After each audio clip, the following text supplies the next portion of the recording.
All right. Well, good evening and welcome to the Coon Rapids City Council meeting for Tuesday, May 19th, 2020. If you would please join us for the pledge. I pledge allegiance to the flag of the United States of America and to the republic for which it stands, one nation under God, indivisible, with liberty and justice for all. If you could please call the roll. Councilmember Griscoviac. Here. Councilmember Kicker. Here. Councilmember Demmer. Here. Councilmember Geisler. Here. Councilmember Johnson. Councilmember Wells. Here. Mayor Cook. Here. One absent, Johnson. All right. Thank you. Next is to adopt this evening's agenda. Your Honor, so moved. Second. Motion by Kicker, second by Demmer. Any discussion or corrections? Hearing none, all in favor signify by saying aye. Aye. Aye. Opposed? And the agenda is adopted. We have one proclamation tonight, and that is it is National Public Works Week. And since 1960, the American Public Works Association has sponsored National Public Works Week. Across North America, more than 30,000 members in the US and Canada use this week to energize and educate the public on the importance of the contribution of public works to their daily lives. So let's just read the proclamation here because probably some of that's in there. All right. Okay, proclamation for Public Works Week. Whereas public works professionals focus on infrastructure, facilities, and services that are of vital importance to sustainable and resilient communities and to the health, comfort, high quality of life, and well-being of the people of Coon Rapids. And whereas these infrastructures, facilities, and services could not be provided without the dedicated efforts of public works professionals responsible for building, improving, and maintaining our transportation, water supply, water treatment systems, public buildings, and other facilities essential for our citizens. And whereas it is in the public interest for the citizens and civic leaders in the city of Coon Rapids to gain knowledge and understanding of the importance of public works and public works programs in their community. And whereas the year 2020 marks the 60th annual National Public Works Week sponsored by the American Public Works Association. Now, therefore, I, Jerry Cook, Mayor of the City of Coon Rapids, on behalf of the City Council, do hereby proclaim the third full week of May as National Public Works Week in the City of Coon Rapids and urge our citizens to join with representatives of the American Public Works Association in paying tribute to our public works professionals, engineers, managers, and employees, and to recognize the substantial contributions they make to protecting our health, safety, and quality of life. I'm only surprised we didn't work the word essential in there. That seems very appropriate for this as well. So, Mr. Himmer, we are not doing a public works open house this year. So is there any other way our residents can recognize our public works employees, or just wave when they drive by?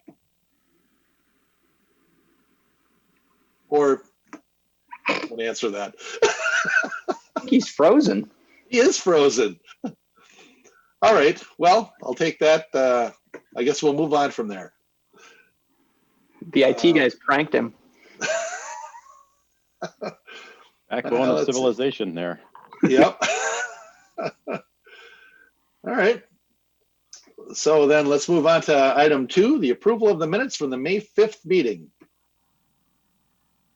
As I say, I think he's back, but Oh, Mr. Hammer, did you want to add anything to that Public Works Week?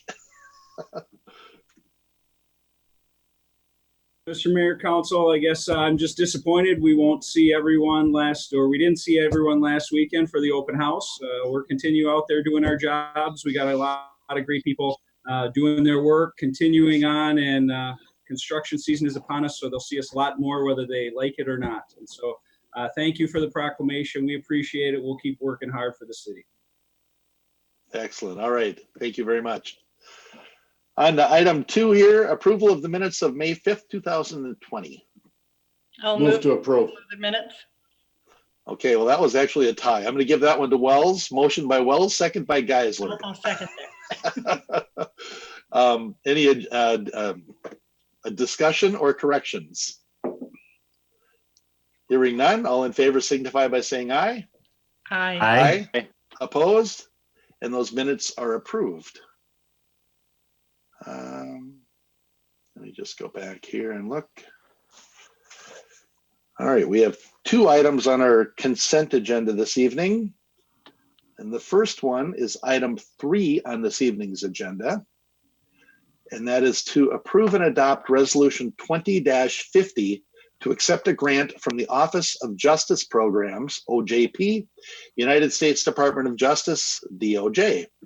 The Coon Rapids Police Department has received notice that our Bureau of Justice Assistance Fiscal Year 20 Coronavirus Emergency Supplemental Funding Program grant application to the Office of Justice Programs, OJP, United States Department of Justice, DOJ, has been approved, and the department has been awarded $39,711 for the purchase of protective eyewear, N95 respirator masks, mobile display laptops for command staff, and additional personal protective equipment for future use.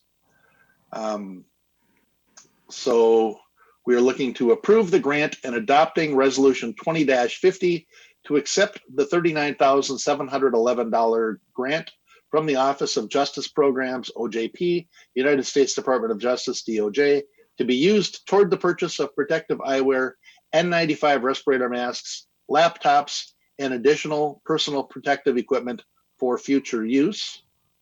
And then the second item on our consent agenda is item 4 on this evening's agenda, and that's to approve the final payment to Custom Builders Incorporated for Project 17-12, 2018 park improvements.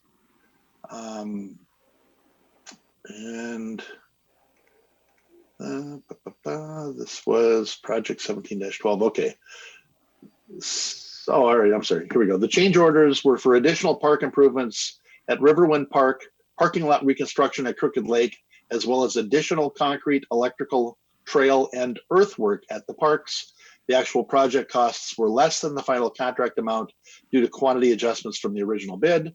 So we're looking to approve change orders and final payment to Custom Builders Incorporated in the amount of $6,500 for Project 17-12, 2018 park improvements. And that's our whole consent agenda. Your Honor, Councilmember Demmer? move to adopt the consent agenda. Second? Motion by Demmer, second by Kicker. Is there any discussion or questions? Your Honor, Councilmember Griscoviac? regarding the grant from the Department of Justice, maybe a question for our police chief. I noticed that, first of all, nice job getting us $39,000 for protective gear for the force. Excellent.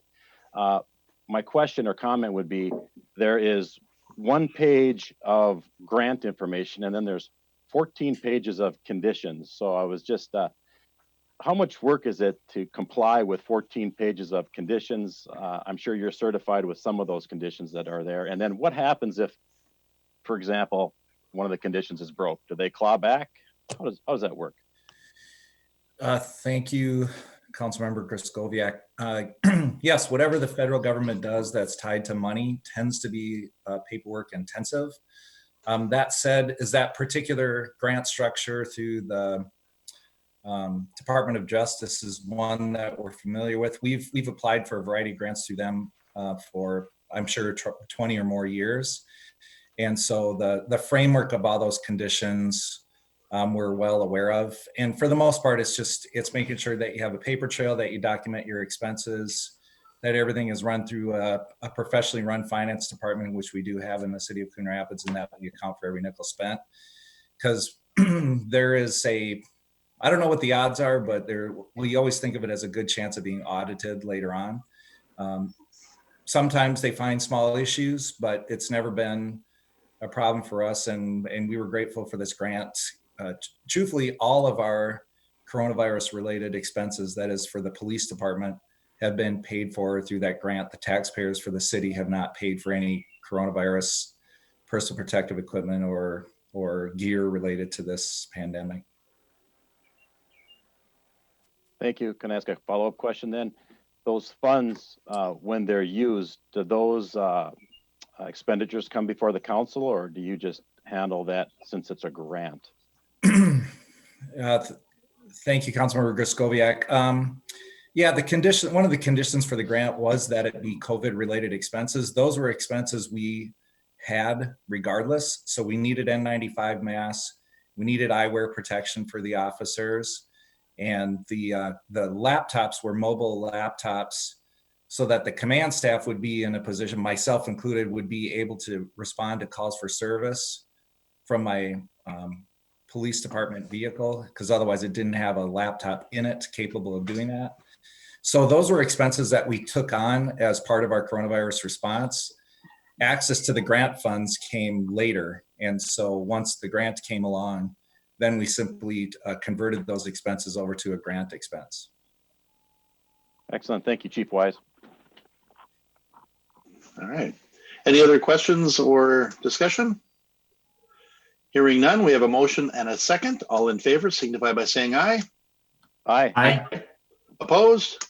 And that consent agenda is adopted. We have one item under old business, and that is to consider adoption of ordinance 2232, amending the city code related to the Civil Service Commission. We're being asked to consider adopting ordinances to amend city codes 3-101, 3-102, and 3-104 related to the Civil Service Commission. And this change will abolish the Civil Service Commission oversight of the police department while retaining a fire civil service commission. And it's believed that removing the Civil Service Commission oversight from the police department will help improve the recruitment process when hiring police officers. Human Resources would oversee the entire hiring and promotional processes, ensuring equal employment opportunity and adherence to all applicable state and federal laws. Does anybody need anything presented on that or have any questions on that? Mr. Mayor? Councilmember Geisler? Yeah, I just wanted to reiterate or make clear that by doing this, there's nothing that's going to change within our police department, any sort of ability to promote, or if there's any disciplinary actions or suspensions or anything like that. It doesn't change the fact that we still have very strong policies and practices to make sure that our police force is healthy and doing and serving our community. And just if there's anything that Police Chief, if you want to add to that, I just want to make sure that everybody's clear that there is no change in the quality of our police force by doing this. Yeah, actually, thank you for the opportunity, Councilmember Geisler. Yeah, the civil service law as it relates to police services is old law. And it was in place, say, to prevent me from hiring my brother-in-law as my assistant chief or something like that. I mean, that was the essence of it, at least in the beginning. But since those civil service laws were written, Minnesota, for instance, had a licensing requirement for peace officers, which came in the 1970s. And so every peace officer has a license, which is regulated by the Police Officer Standard and Training, what you would hear as the Post Board. So there's that regulatory body. And then there are labor agreements now that I know the city manager discussed at length is the labor agreement basically sets out the framework for discipline, and that we have a detailed standard operating procedures manual in place in addition to state statute and constitutional law that ensures that the officers do what they need to do, and that in the event that something goes sideways is that we're able to take disciplinary action. And then as far as the promotional process, goes is that, we have a pretty robust system both for internal or external candidates into the police department for vetting candidates to include background checks and so on.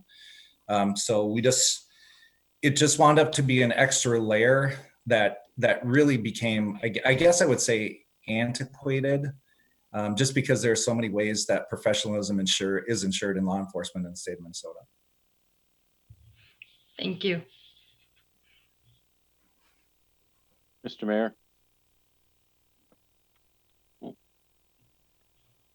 I think Your Honor has frozen. No, I'm back now, aren't I? There you are. Twice. There we go. Yeah, I was frozen. So I had to leave and then come back. All right. I missed probably the last 10 seconds of the Chiefs thing, but very good. Any other questions on that? Mr. Mayor, Councilmember Griscoviac? I'd just like to add thank you, Chief Wise and Councilmember Geisler, for those comments. We did discuss this at length in our work session, so I think it's great that we've got the same type of information out here in the public forum and in the council meeting. I did have one other point on that, but I think I may have lost it. Oh, I guess my other point was this: is during the council meeting or the work session, we looked at all of our commissions. As we're trying to streamline the entire organization, we're always trying to find ways to, make things more efficient. And this was just one area that we all decided would be more efficient if we made this change. So just wanted to add that commentary. Thank you. All right. Any other questions or comments? Otherwise, we have a motion. Mr. Mayor? Oh, go ahead. I'll make a motion to adopt ordinances to amend City Code 3-101, 3-102, and 3-104 related to Civil Service Commission. Second. Motion by Geisler, second by Griscoviac. Mr. Stemwedel. Mayor and Council, I'll just mention that under the assumption the council passes these changes, we will be looking for one more member of the Fire Civil Service Commission. We do have a couple of applicants that indicated their interest toward the end of the year in 2019, but we'll those again and hopefully appoint someone at a city council meeting coming up here in June.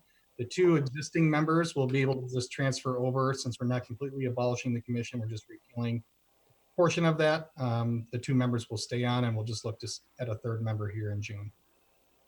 Excellent. All right. So we have a motion and a second. Any other discussion? Hearing none. All in favor signify by saying aye. Aye. Aye. Opposed? And that motion carries. And Councilmember Geisler, thank you for jumping on that motion because I thought we'd already done that. No, I started with the comments first, probably out of order. All right. Nothing under new business. And do we have anybody for open mic this evening? No. All right. We don't have any reports on previous open mics, and we are up to other business. Flying Your right Honor? through here. Councilmember Demmer. Just a quick one. A lot of times we've ended up going to the Coon Rapids High School Biomed presentation night, and that was last week, but it was of course online. Again, got to see the projects that those students did, and while certainly a big challenge to have their workflow completely changed 2/3 the way through the year,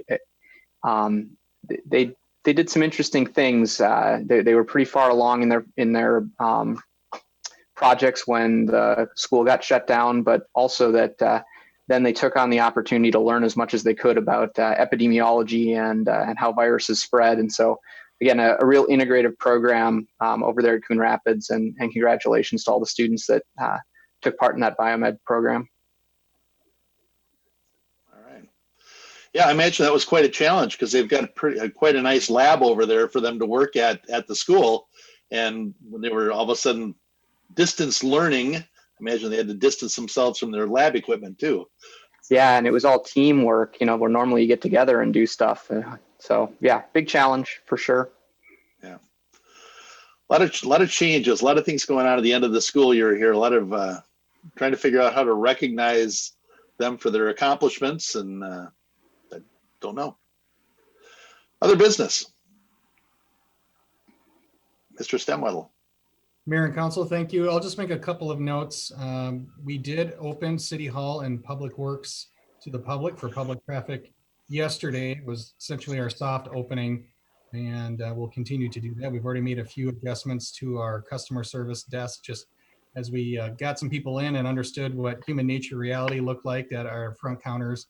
We added some new panels and things like that, but overall things have gone very smoothly. So that was new, and there's always a little bit of trepidation, I suppose, when you kind of jump back into normalcy in the case of COVID-19. And so far, I think so good for us as we've done that. We'll make some more announcements about that this week. We've updated our website and things like that, but we didn't make a big splash with anything just because we wanted to see how things went for a couple of days. But now we're feeling more comfortable moving forward with that. I will also mention that tomorrow will be a very interesting day as it relates to the governor's updates on bars, restaurants, and places of public accommodation. More from an operational standpoint, our interest is in the places of public accommodation. We're getting a lot of questions about when city facilities, other than those basic services, will open, things like Coon Rapids Ice Center, the Civic Center, and so forth. And a lot of it will depend on the guidance that's provided by the state of Minnesota.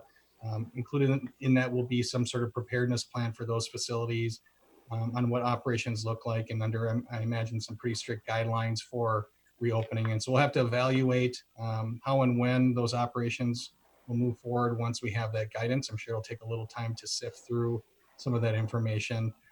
But suffices to say, none of those things will be opening before June 1st. And I would include the splash pad, which typically opens right before Memorial Day. Is one of those concentrated places of public accommodation that the DNR at this point has said it does not have the green light to open. And so at least for the first weekend, we'll have to keep the pipes turned off to the splash pad. And then as we get more information about what that looks like going forward, we can reevaluate what that means for the splash pad and some of those other facilities. So I think that's really it from a changes standpoint that the public would be interested that have happened in the last couple of weeks. Thank you. Seems odd the Department of Natural Resources would be telling us when we can turn our splash pad on, but fortunately, I think this weekend is not going to be ideal splash pad weather anyway. So, all right, other business. All right, City Council chambers look like they're coming along well. The conference room and stuff. So, hopefully June. All right. No other business to consider. I guess I would only just wish everybody a happy Memorial Day weekend. Were you just putting your hand up there again, Matt? I do have one other note, Mayor Council. If you'll allow me, I was going to mention that filing for City Council started today. And so Joan had a few people visit her right away this morning, our city clerk. And that filing will continue for a couple of weeks. Joan, the last date is escaping me as I bring this up here, but just to let folks know that that is occurring right now. June 2.